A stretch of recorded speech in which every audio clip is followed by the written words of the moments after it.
Olá! Hoje eu vim conversar com vocês a respeito da jornada do yoga. A jornada do yogi, esse ser humano como qualquer um, que se interessa por estudar e praticar o que chamamos consciência, autoconsciência, melhor dizendo. Essa inclinação que esse ser humano tem por esse tipo de estudo, por esse tipo de assunto, realmente vem de uma busca profunda. E que, se a gente for ver, ela está dentro de todo ser humano, ao longo de mais de 30 anos atendendo as pessoas. Não importa a classe social, não importa o credo, a raça, a orientação sexual, não importa. Todos os seres humanos me falaram sobre essa espécie de vazio que sentem no fundo da alma, que procuram preencher de alguma forma, linkando isso com a parte afetiva, né? Querendo um companheiro, uma companheira, ou se jogando no trabalho, ou através dos credos e ritualísticas das filosofias, das religiões, não importa, mas o ser humano no seu íntimo já acessou isso, alguns de uma maneira mais proeminente, outros de uma maneira ainda mais discreta. Isso vem em alguns períodos e some em outros, né? E outros até dedicaram suas vidas, que é o caso dos yogis, das yoginis, né? Então hoje eu vim falar um pouco dessa jornada do yogi, né? Porque a jornada, né? Por que esse nome jornada? A jornada é um caminho mesmo, um caminho feito de natureza orgânica e inorgânica, né? Orgânica no sentido de que o yogi vai enfrentar os mesmos obstáculos que todos nós enfrentamos, ele vai se deparar com as mesmas questões humanas que todos nós nos deparamos, né? Questões como carência, como solidão, como ansiedade, como angústia, enfim, sentimentos, né? Melhor dizendo, emoções que são realmente presentes em todo ser humano. O yogi também, organicamente, está nesse meio, está inserido nesse meio. E inorganicamente, ele vai propondo soluções diferentes, né? Então, essa corrente de conhecimento que foi passado de mestre a discípulo ao longo das eras, né? Porque, para você que está chegando aqui no nosso ambiente, a história do yoga data mais ou menos de 5.000 anos antes de Cristo. Imagina que legado maravilhoso, né? Quanto conhecimento acumulado, quantas linhas do yoga, quantos mestres, né? Uns apontando mais para a questão física, outros apontando mais para a questão da meditação, a questão da mente, né? O yoga tem toda essa tradição maravilhosa. O yoga é uma filosofia do viver, ele é uma ciência também, né? Então o yoga é muito completo nesse sentido e muito prático do ponto de vista da sua aplicação. Ele tem toda uma cartilha para o corpo, para a mente, para as emoções, para a parte espiritual, ainda que não seja uma religião. O yoga em nada tem de religioso, né? Apesar de algumas religiões se apropriarem, sim, da cultura do yoga. O yoga foi profundamente influenciado, por exemplo, pela cultura do budismo, que é uma cultura também muito bonita e que hoje é uma religião, né? Mas o yoga, enquanto prática, ele é uma prática para o ser humano, de todo credo. Eu não tenho que ser hinduísta, eu não tenho que ser budista ou outra jainista, eu não tenho que adotar nenhum padrão religioso para praticar o yoga. E praticar o yoga é percorrer essa jornada que só tem data para começar. Ela nasce no coração desse yogi, que busca realmente se conhecer. Conhecer suas capacidades físicas, suas capacidades mentais, emocionais, espirituais, estudar os seus padrões emocionais, estudar os seus padrões de comportamento, né? Por isso que todos os yogis do passado deixaram algumas pistas para nós. A nossa escola Yoga da Mente trabalha com essa cartilha que foi deixada por um grande sábio chamado Patanjali, que deixou ali um dos capítulos que intitulou Yamas e Niyamas, que eu chamo de leis, verdadeiras leis do yoga, né? Porque são referenciais, né? O que uma lei é? Uma lei é um referencial adotado. Então, os yamas e os niyamas, que vocês podem, depois que encerrarem aqui esse podcast, podem se debruçar nos episódios cuja capinha está escrito lá, Leis do Yoga. Tem todas as leis. Eu fiz questão de deixar gravado material sobre todas as 10 leis do Yoga. E esse material é um material muito orgânico, porque foi produzido para alimentar o acervo do curso permanente que temos chamado Leis do Yoga aqui na escola.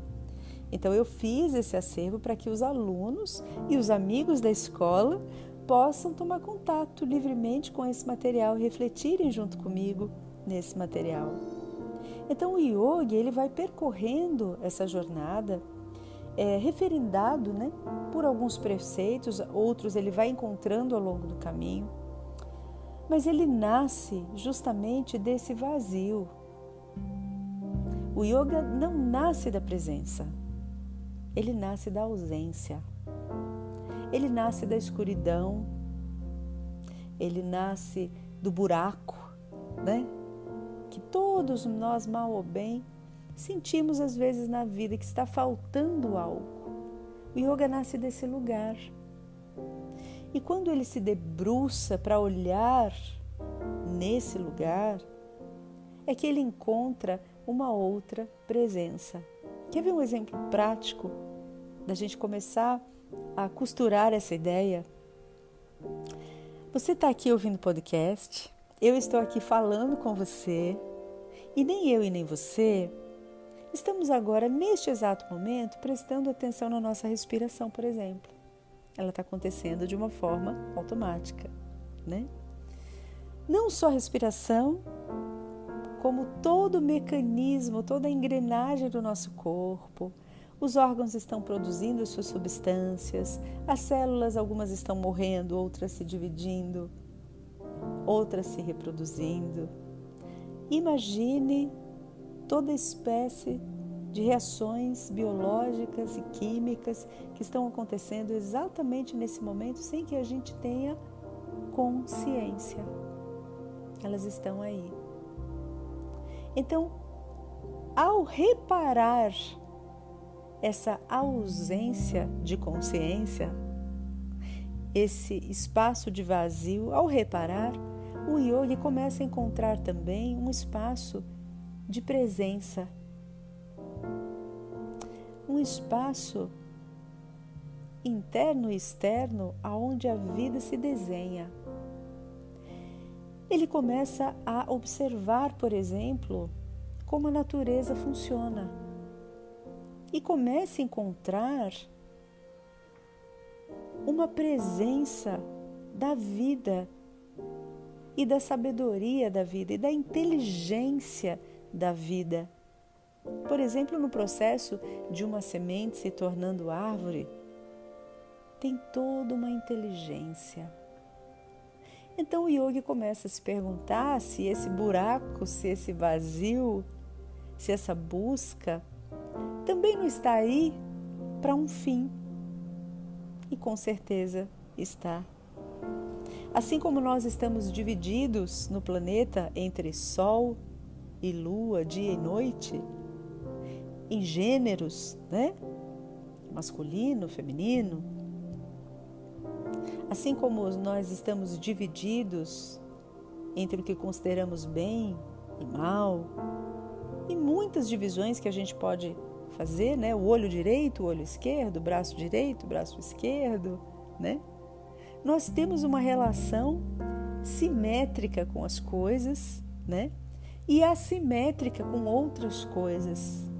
Nós temos o equilíbrio e nós temos o desequilíbrio. E nós resistimos muito ao vazio, ao desequilíbrio, e parece que o yoga é aquele lugar apenas da luz, apenas dos equilíbrios, das sintonias, das sincronias. E não. A jornada do yogi inclui os vazios, as desesperanças, as depressões, as ansiedades. Inclui o sentimento de estar perdido nessa vida, a busca pelo sentido da vida. O yoga, sim, inclui toda a escuridão, nada fica de fora dele.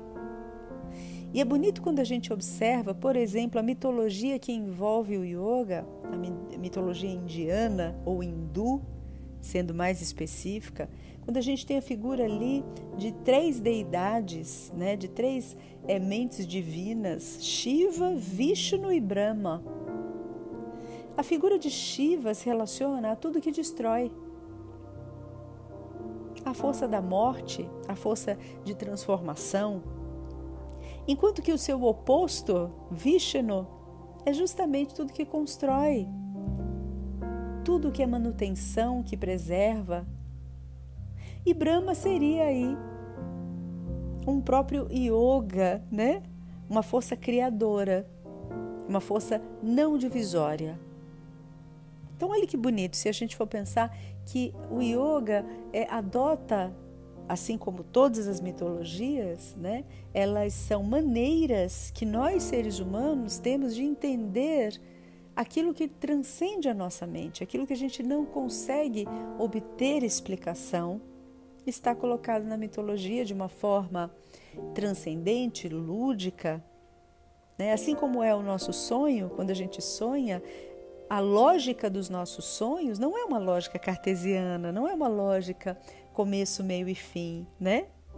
É uma lógica arquetípica, preenchido de imagens aparentemente desconexas, mas que tem todo um sentido que cabe ao sonhador descortinar.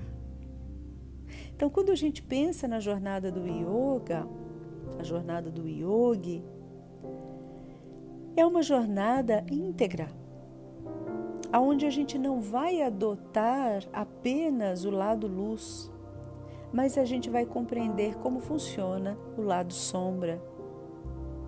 E a gente não vai escolher por um lado ou por outro. A gente vai transitar por essa criação. Porque sim, nós temos dias escuros da alma, assim como temos dias ensolarados da alma. E a gente tem que ter ferramenta para compreender a função dos dias escuros da alma, mas também tem que ter ferramenta para lidar com os dias ensolarados da nossa alma. E o yoga da mente é sobre isso. Para você que está chegando agora, ou até reforçando, por que nós trabalhamos com a parte mental, energética do yoga, que está colocado nos estudos da mente? Porque hoje, atualmente, nós temos muitas ferramentas para o corpo físico. Muitas pessoas, inclusive, não vão se adaptar às posturas do yoga, porque de fato as posturas do yoga são maravilhosas, mas elas foram desenhadas muito mais para aquela cultura, para aquele homem da Índia. Elas são universais? Claro que são. Mas nem todo mundo, por exemplo, aqui, a nível Brasil, nós não temos tanta facilidade de ficarmos muito tempo sentados no chão, com as pernas cruzadas, né? E os professores de yoga que trabalham com as posturas hoje são muito habilidosos em fazer pequenas adaptações para que os alunos possam ter usufruto dessas posturas. Mas, de fato, elas precisam acontecer com adaptações. Então, hoje, né, a gente vê, por exemplo, nas praças, aparelhos de ginástica.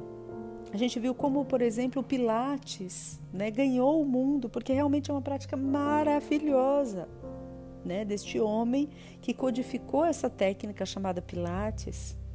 A gente tem a quiropraxia, né? A gente tem tantas abordagens corporais hoje em dia que podem sim servir de excelente ferramenta para que você mantenha o fluxo energético e saudável do seu corpo físico. Então, ao longo dos anos, eu fui percebendo isso, que os meus alunos, por exemplo, que praticavam a dança, que amavam dançar, por exemplo, eles vinham muito nutridos, com um corpo físico e energético muito nutrido e que cabia a mim trabalhar as suas mentes.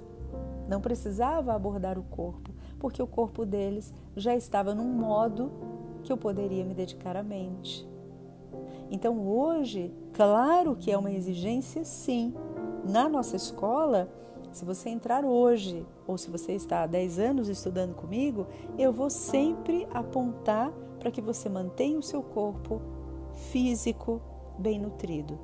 Um corpo físico bem nutrido significa atividade física regular e prazerosa. Não adianta só atividade física regular, isso aqui é uma escola de yoga. Atividade física para nós tem que ter o ingrediente do prazer. Porque se não tem prazer, não tem consciência corporal. E a atividade física para o yogi está diretamente relacionado ao prazer. E prazer é muito digital. É de cada um. Uns vão gostar mais do Pilates, o outro da dança, o outro de fazer atividades em casa, o outro no parque, não importa. E também muda, dependendo da nossa idade, da nossa disponibilidade, muda. Pode ser que hoje você goste de uma atividade que amanhã você já não goste. Então, será que você está sensível para olhar isso? Será que você está passando pela sua consciência? Você está consultando a sua consciência física, a sua consciência corporal para tomar uma decisão? Ou o médico te pediu para fazer e você vai lá, faz com a maior raiva possível, como se fosse um remédio que você engole? Muitas pessoas praticam atividade física assim. Eu não suporto academia, mas tem que ir. Para nós do yoga isso não é suficiente. Porque esse tem que ir, ao longo dos anos, ele não vai se sustentar. Porque ninguém consegue fazer uma coisa que é tão contrária ao seu prazer físico e manter isso pelo resto da vida. Então você vai ter que fazer adaptações, o seu corpo vai reclamar. E se você não ouvir, ele vai travar. Como muitas pessoas travam em atividades físicas, trava a coluna, tem lesões, porque é uma forma mesmo do corpo gritar que não quer mais fazer aquilo. Agora o corpo é movimento. O corpo nasceu para o movimento. Por isso que a gente não pode se abster da atividade física. O corpo nasceu. Veja que a primeira coisa que a gente faz é movimento, né? Tanto dentro da barriga, quanto quando a gente dá a primeira respiração, né? Configura movimento. O nosso corpo, como eu disse alguns minutos atrás, está movimentando. E a gente está aqui conversando, você está me ouvindo, eu estou falando, estou me ouvindo, estou sentindo aqui essa energia, né? Mas está tudo movimentando dentro do meu corpo. O sangue está correndo, está circulando, uma série de ações estão sendo tomadas sem até que eu me preocupe com elas. Então, falar de vida é falar de movimento. E ao mesmo tempo, quando nós passamos do corpo físico para o corpo emocional e mental, a mesma lei vale ao movimento. Então, se você que só quer sentir alegria, só felicidade, só prazeres, só emoções positivas, você tem várias frases de afirmação positiva, todo dia você positiva, tal, ok, mas você não vai conseguir manter isso por longo prazo. Porque é natural que você se sinta triste. É natural que se você perde alguém querido, você vai sentir-se triste. é natural. E a tristeza bem vivida, ela leva a gente para lugares muito interessantes. Às vezes, por exemplo, numa situação onde você se decepcionou profundamente, que você está triste por uma decepção, seja de que ordem for, é ali naquela tristeza que quando você é bem treinado, que é essa a nossa proposta aqui, né, do Yoga da Mente, quando você é bem treinado, você não vai deixar essa tristeza passar em vão. Você vai estudar o que essa tristeza está te ensinando. Por exemplo, numa situação de decepção, vai te ensinar diretamente sobre expectativa. Quais são as expectativas que você depositou nessa situação? Será que você não tem que rever? Então, isso só a tristeza vai poder te conferir. Porque depois que a decepção foi embora, que você já está aqui em cima, que você já está tranquilo de novo, talvez você volte de novo a colocar as mesmas expectativas e se decepcione lá na frente ainda mais. Então, eu brinco e costumo dizer que para o yogi, ele fatura tudo, ele acredita tudo. O yogi não deixa nada passar. Se ele está triste, ele está aprendendo com a tristeza. Se ele está com raiva, ele está aprendendo com a sua raiva. Se ele está alegre, ele está aprendendo com a sua alegria. Então, o yogi se coloca numa situação de aprendizado, de disponibilidade, né? Para você ter uma ideia como isso é verdade, eu estou aqui gravando podcast para vocês sem ler nenhum papel. Simplesmente de improviso. Por quê? Porque é muito fácil para mim, porque eu percorro essa jornada. Na verdade, há mais de 30 anos, porque 30 anos eu comecei a atender as pessoas. Mas eu posso datar a minha jornada de 5 anos de idade, quando eu tinha algumas percepções que o mundo não me respondia. Eu tinha algumas sensibilidades de perceber coisas que o mundo não sabia me explicar. Que, na verdade, era a minha consciência mesmo. Eu já tinha contato com essa consciência. Então, e eu tenho certeza que vocês, enquanto crianças, têm memória, sim, de coisas que vocês percebiam, determinadas energias, ou enfim, coisas que a criança, ela está muito aberta, ela está muito perceptiva. Até os 3 anos, ela está percebendo muito mais do que o ambiente nos oferece. Ela percebe camadas do ambiente. Então, todos nós guardamos essas experiências, por isso que a gente gosta tanto da nossa parte criança, né? Normalmente, quando a gente traz esse lúdico, essa criança para fora, é um lugar de alegria para nós. Ainda que essa criança possa ter sido machucada, ter sido traumatizada, com certeza, não escapa ninguém, né, desse modo, mas sim, ela também guarda muita alegria genuína, espontânea, né? Nesse sentido, indico muito vocês ouvirem Brincando com a Caixa de Papel, que é um outro podcast aqui, onde eu falo um pouquinho mais sobre isso. Então, para mim, é muito fácil abrir o microfone e começar a falar. O que me rege na minha fala aqui nos podcasts? Eu vou sentindo o que e como eu quero falar. Eu vou sentindo, puxa, eu quero abordar esse assunto. Isso me vem. Eu não gravo com uma regularidade que eu coloquei na agenda. Gravar um podcast. Não existe isso para mim. Eu deixo fluir.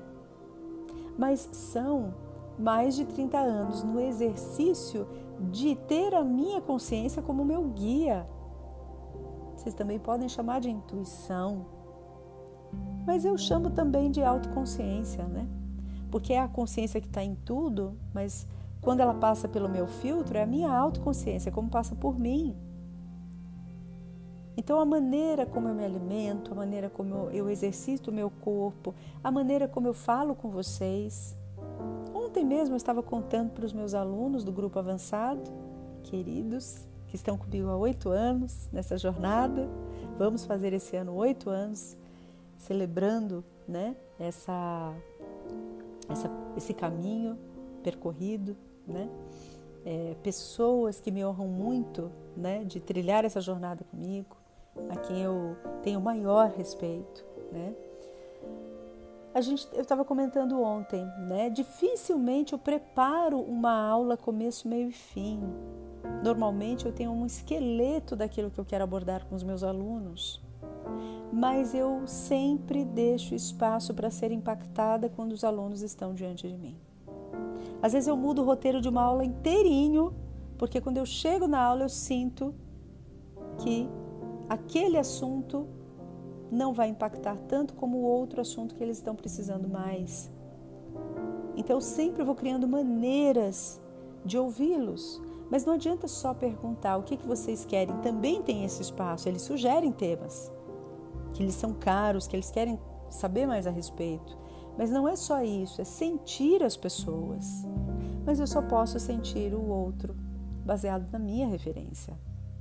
Se eu não tenho uma relação com o meu sentir, com a minha sensibilidade, como é que eu vou sentir o outro? Como é que eu vou me conectar ao outro?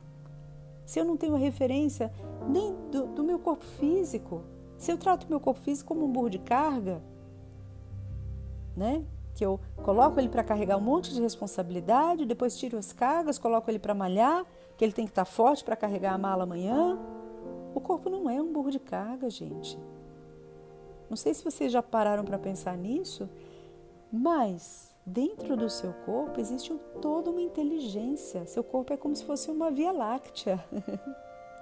Existe toda uma inteligência que opera. Cada célula é uma unidade autoconsciente. A célula sabe o que fazer. Os átomos sabem o que fazer. Já pararam para pensar nisso? Que existe um maestro que rege toda a vida física. Meditar, a simples prática de meditar, é justamente cessar a movimentação física e colocar os olhos de uma maneira, os olhos internos, de uma maneira que você reconheça a presença da vida.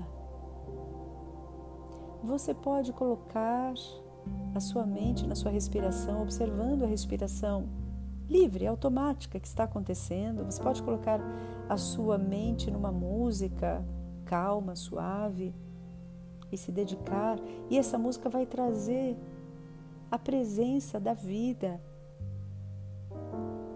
Com essa música você mais refinada, você vai ver a presença de cores, de formas. Você vai ver a vida acontecendo através da música.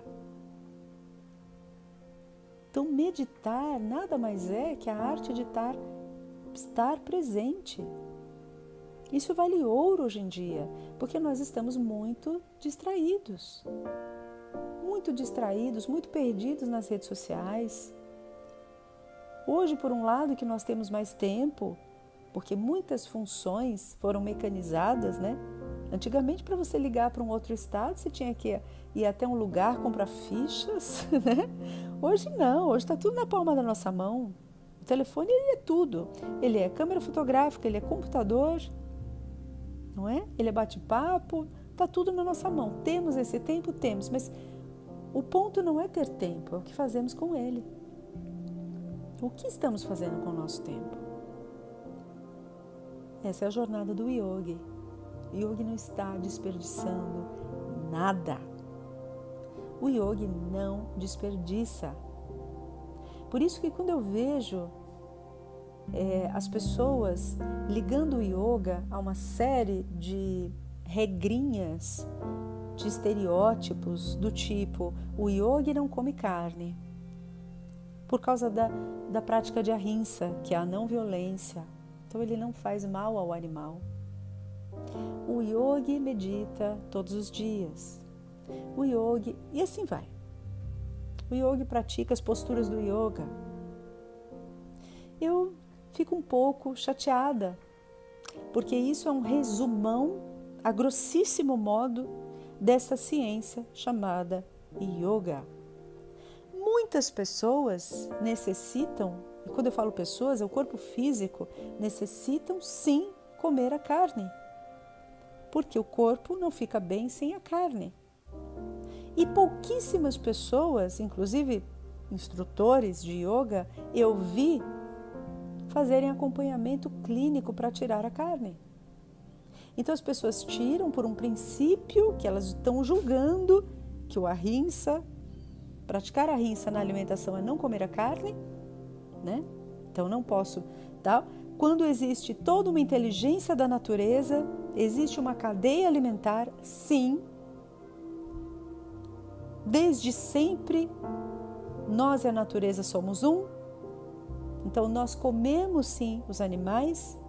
Agora, é claro que isso não justifica a violência e o descaso e a banalização da morte dos animais, como fazemos. Claro, isso não justifica nem de perto a violência que impusemos sobre os animais, né? Tanto é que é muito diferente quando você vê um nativo que se utiliza da carne e o respeito que ele tem até como matar o animal. E não desperdiça nada daquilo, porque é sagrado para ele. Ele inclusive considera, está lá, né, nas pinturas rupestres, ele considera que aquela alma do animal passa a fazer parte dele.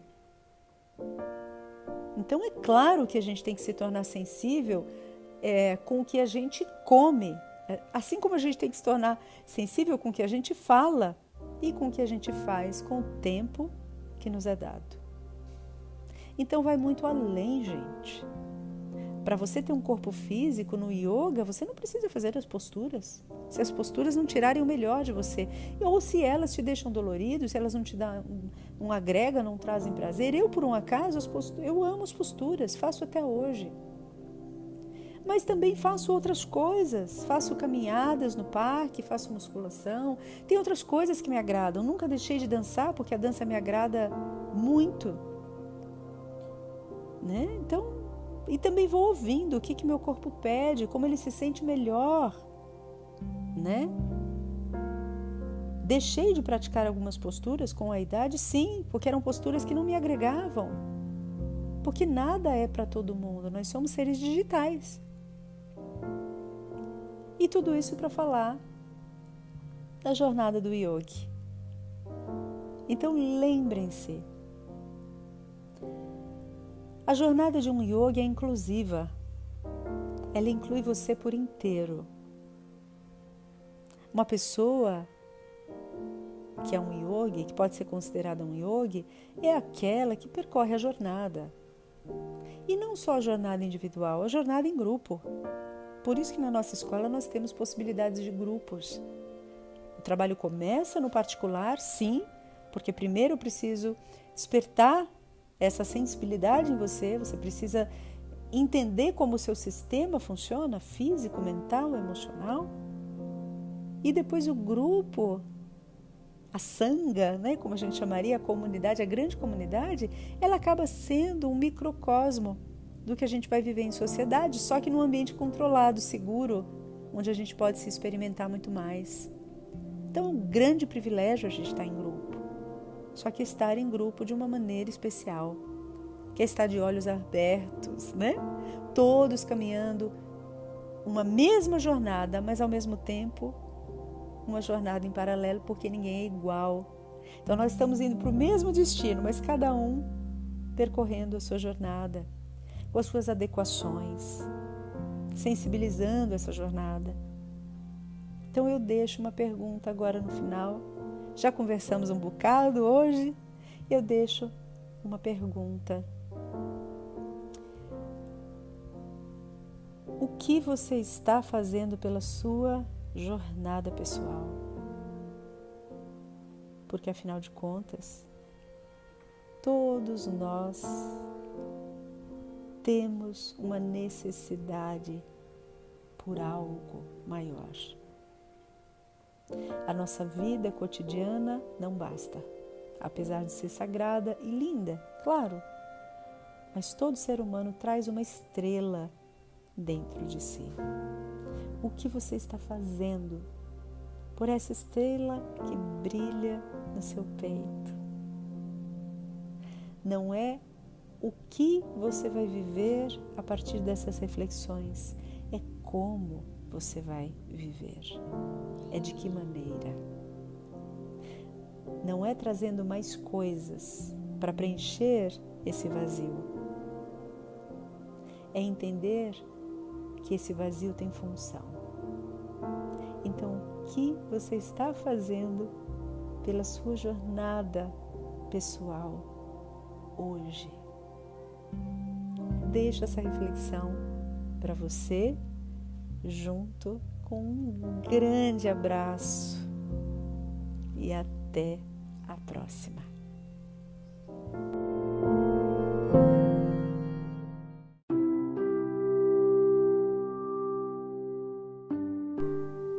Olá! Muito bem, gente. Estamos aqui para mais um podcast a respeito de um assunto que é muito comum, né? Eu ouço muito isso atendendo as pessoas em aula, sou muito perguntada a respeito disso quando dou palestras, quando realizo os retiros, mas o que eu faço com aquela pessoa que me desorganiza? Aquela pessoa que me tira do prumo? Como é que eu posso agir? Né? Partindo da premissa que eu já estou tendo consciência de que sou corpo, mente e espírito, estou cuidando desses 3 assuntos, estou com saúde física adequada, com a mente já em treinamento através de práticas como a meditação e outras, onde a sua mente pode ficar mais assertiva, e também da minha parte espiritual, corpo, mente, espírito. O que é a parte espiritual? A sua essência, o seu eu mais profundo. Você pode escolher cuidar dessa instância através de uma religião ou também através do mesmo recurso que você usa para treinar a mente, a meditação, entrar em contato com instâncias dentro de você que normalmente lhe revelam outras percepções. Então, cuidar do corpo, cuidar da mente, cuidar da nossa essência, do nosso espírito, é condição fundamental para que a gente possa dialogar com o outro.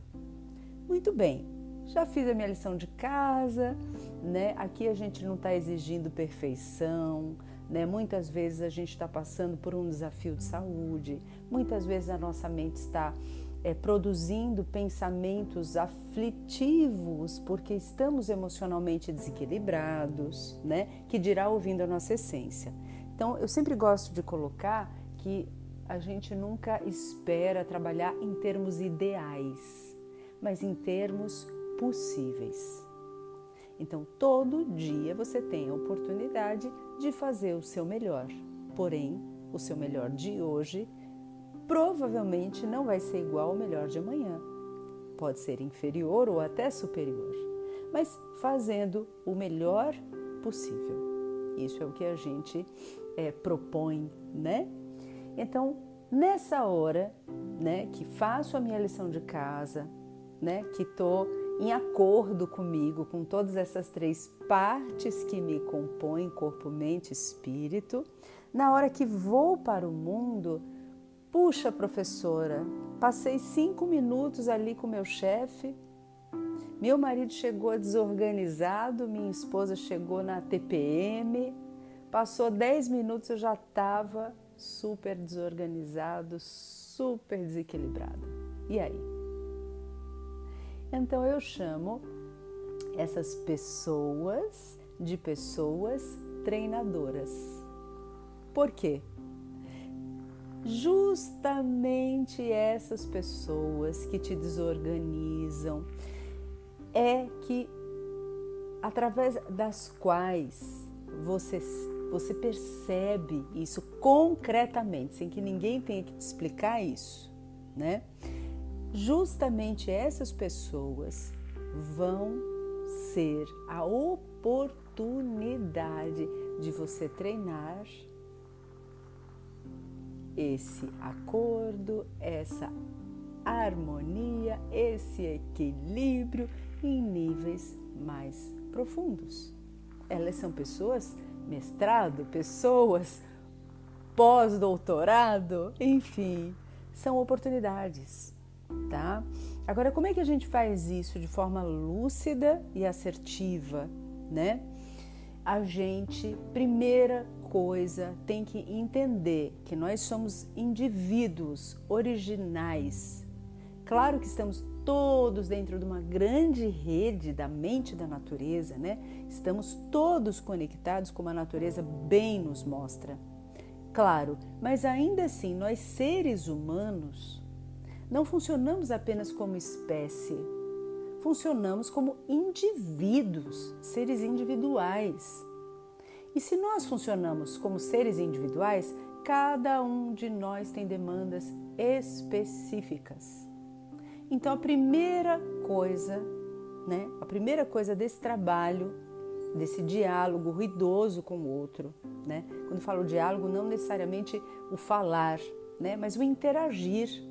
Às vezes você não vai nem poder falar, só vai receber uma ordem de um chefe, ou você vai até calar, mas você está recebendo, você está interagindo com aquela energia. Então, a primeira coisa é não levar, saber, ter a certeza, lembrar disso, que não é pessoal. Que o outro não faz direcionado a você. O outro não está desequilibrado para te atingir.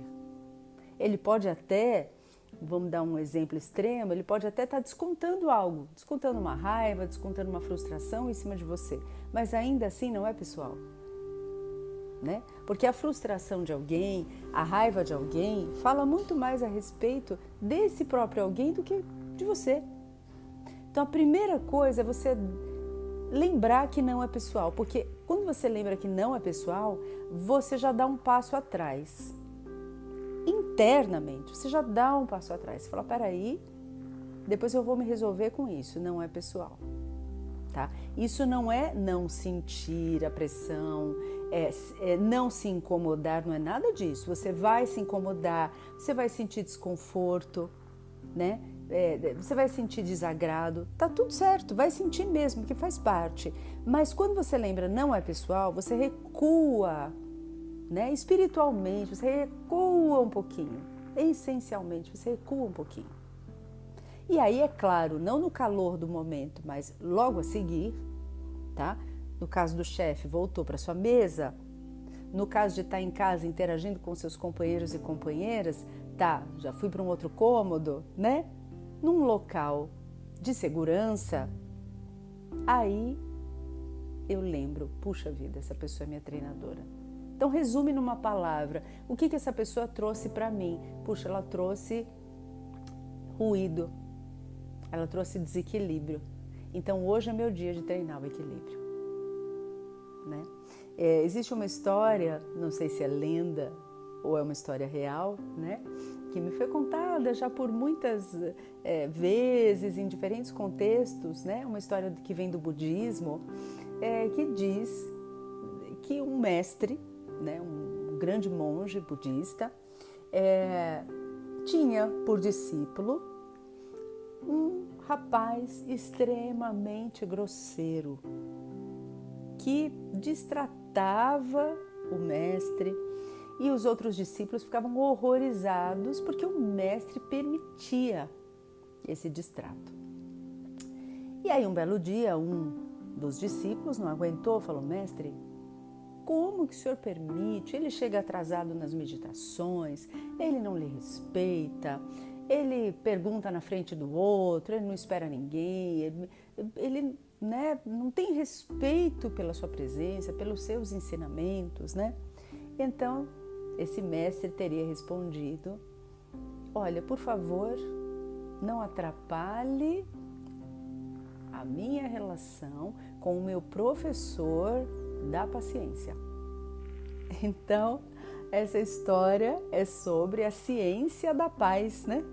A paz, ciência, vamos dizer assim. Então, existe realmente pessoas que são o extremo oposto da paz, da paciência. E essas pessoas, elas nos habilitam quando a gente está disposto, porque na verdade elas só oferecem uma oportunidade. Quem vai habilitar de fato é você, né? Você treinar a níveis mais profundos, porque a gente está em paz, né, num retiro, numa montanha, num lugar totalmente feito para a paz, né? É muito fácil. E como é que a gente está em paz aqui no meio dos conflitos, né? No meio dos conflitos humanos, no meio de tanta ansiedade, de depressão, de violência, de distratos, de falta de educação, né? Quando a gente vê a violência no trânsito, é no mínimo, né? Para a gente simplificar, falta de educação mesmo, né? Educação, né? Educação é isso. Por favor, muito obrigada, pode passar primeiro, né? Essas leis. Parece que quando a gente entra num carro, né? A gente entra no modo de competição. Então, se eu estou atrasado, eu tenho que passar na sua frente porque eu tenho esse direito. Mas aí você também está ali com o seu compromisso e você tem que passar na minha frente. Assim vai. Então, a boa educação, né? Ela previne, né? Que a gente ache que as nossas questões são mais importantes que a questão do outro, né? Então a gente para de viver numa bolha, né? Onde o meu dia a dia, o meu caminho, o outro está lento demais, eu tenho que, né? Tá me atrapalhando. A gente acha que as pessoas atrapalham a gente, né? Puxa, eu fui ali numa loja, a vendedora me tratou mal. Nossa, eu acordei tão bem, ela me fez uma grosseria, né? Claro que isso não é agradável, mas veja só que interessante. Vocês já não observaram que a gente se perde mais diante de algumas pessoas? Vocês já observaram isso? Então, essas pessoas, elas são preciosas, né? Não que a gente tem que ficar convivendo, né? Mas às vezes a vida dá um jeito de você não poder largar essa pessoa. Essa pessoa é um filho, é uma filha, um marido, é um amigo, não importa. Mas é uma pessoa que toda vez que você está junto, você se desorganiza. Então essa pessoa é uma pessoa treinadora.